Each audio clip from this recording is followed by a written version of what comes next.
Lá em O Mundo Sombrio de Sabrina nos é apresentado vários locais onde as almas residiam após a morte. Vamos conversar sobre eles comigo? Antes da gente começar, eu quero esclarecer dois pontos que eu acho que não ficaram tão claros no meu primeiro vídeo sobre o inferno. Os mortais, eles não assinavam o seu nome no livro da besta. Eles vendiam a sua alma através de acordos feitos com Lúcifer. Se lembra daquele advogado que aparece lá na primeira temporada? Então, ele fez um acordo com Lúcifer para ser um dos melhores advogados do mundo e a gente sabe a consequência que isso teve na vida dele. Segundo ponto. A Igreja da Noite assinava o livro da besta como uma forma de pacto com o Senhor das Trevas. Era a assinatura, a entrega da alma por poder, juventude e proteção por parte do Senhor das Trevas. Mas não necessariamente a alma de um bruxo ou de uma bruxa iria residir no inferno após a morte. Vamos começar pelo inferno, que eu acho que é a dimensão mais vista durante a série como um todo.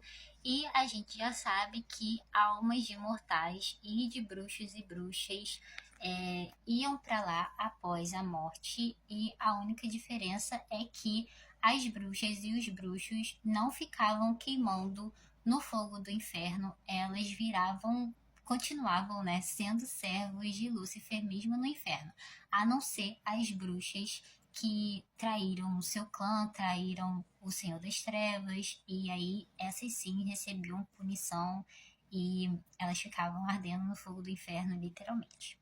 O Docelém é uma dimensão reservada para seres mágicos, bruxos e bruxas adoradores de Hecate e também bruxos e bruxas que assinaram o seu nome no livro da besta, mas que por alguma razão tiveram um arco de redenção que permitiu que eles tivessem acesso ao Docelém. E o Docelém também é um espaço para mortais que tiveram uma grande participação no mundo bruxo e que desenvolveram esse lado místico também. É por isso que a Sabrina consegue acessar o Docelém após a sua morte, porque apesar dela ter escrito o seu nome no livro da besta, ela da terceira para a quarta temporada começou a adorar Hecate, assim como o restante do Coven. Agora nós vamos para o local que eu acho que dá um nó na cabeça de todo mundo, mas eu vou tentar resumir e explicar aqui. O limbo na série ele é apresentado de duas formas: o limbo dos mortais e o limbo para os bruxos e para as bruxas. Lá no começo da temporada, a gente vê o limbo mortal, que é o limbo aonde a mãe da Sabrina estava porque ela tinha assuntos pendentes, que no caso a gente acaba descobrindo que ela morreu e ficou preocupada em como a Sabrina ia ficar e tudo mais, mas isso foi resolvido e, enfim, é isso. O limbo mortal é para pessoas que por algum motivo tem essa pendência, ficou com alguma pendência após a morte e para bebês que não foram batizados. E também o limbo é para pessoas que morreram precocemente, que morreram antes do tempo, igual ao irmão do Harvey, o Tommy. A Sabrina consegue entrar no limbo mortal porque ela é uma meia bruxa, então metade dela, parte dela é mortal. Então é por isso que ela consegue acessar o limbo mortal. E é isso. Agora a gente vai falar sobre o limbo das bruxas e dos bruxos. Esse limbo ele é apresentado através do Edward. Se lembra que a Zelda e a Hilda elas acabam indo de arrasta em determinada parte ali da terceira para a quarta temporada?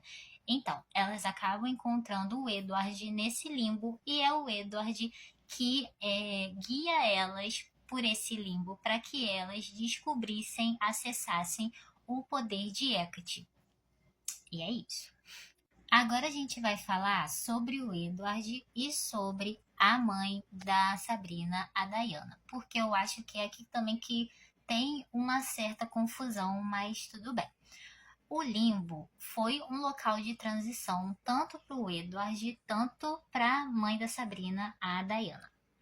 Vocês lembram que lá na quarta temporada o Edward acaba retornando, né, dos mortos por conta daquele terror do sobrenatural e o Barão de Samed acaba levando os mortos de volta para a morte.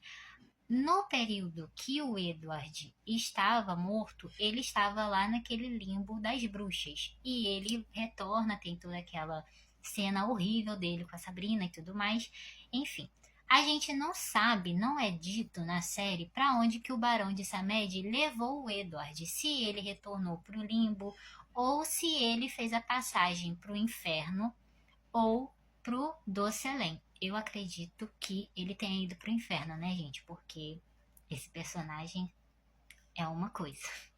Já no caso da Diana, a gente sabe o desfecho dela lá na primeira temporada. A Diana, ela estava assim no limbo, mas ela acaba indo para o Docelém, porque a pendência dela foi resolvida e a gente sabe que a Diana era sim uma boa pessoa, ela era uma das pessoas que teve essa conexão com o mundo sobrenatural e por isso que ela foi para o Docelém. Durante as temporadas também é citado o falso céu, que é o céu que os cristãos acreditam, né? Eles chamam de falso céu porque eles acreditam que Deus, o Deus cristão, é o falso Deus, mas isso, obviamente, dentro da história da série, tá, galera?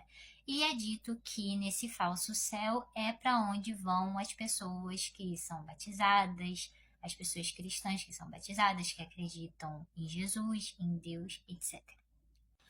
Esse tema é um tema bem complexo. Eu tentei resumir e espero que eu tenha sanado as dúvidas de vocês. Mas se vocês continuaram com alguma dúvida, deixa aqui nos comentários que eu posso responder ou fazer um vídeo. Um beijo!